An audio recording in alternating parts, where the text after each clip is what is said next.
La pression, sur Joan Laporta, comme le titre Mundo Deportivo avec la situation de Dani Olmo n'est toujours pas réglée, le président du Barça est clairement pointé du doigt en Catalogne, à tel point que son avenir est remis en question.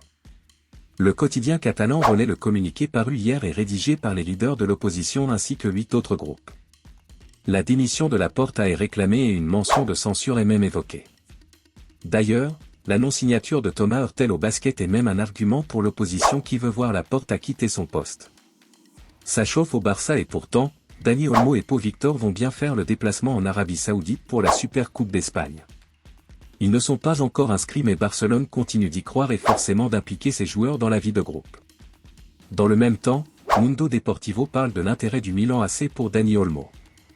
L'international espagnol est libre de s'engager où il le souhaite et le club italien espère bien en profiter. Olmo aurait même reçu une offre lui permettant de jouer 6 mois au Milan et de revenir au Barça dans la foulée si la situation peut se régler. Un deal assez étrange mais qui pourrait prendre du crédit si rien ne bouge au Barça. Pour le moment, le clan Olmo continue de croire que la direction va trouver un arrangement et qui pourra de nouveau porter le maillot de son club de cœur. Côté terrain, la Super Coupe d'Espagne démarre dans 2 jours pour le Barça contre Bilbao. La Yamal sera du voyage, explique Sport, mais il pourrait démarrer sur le banc contre les Basques.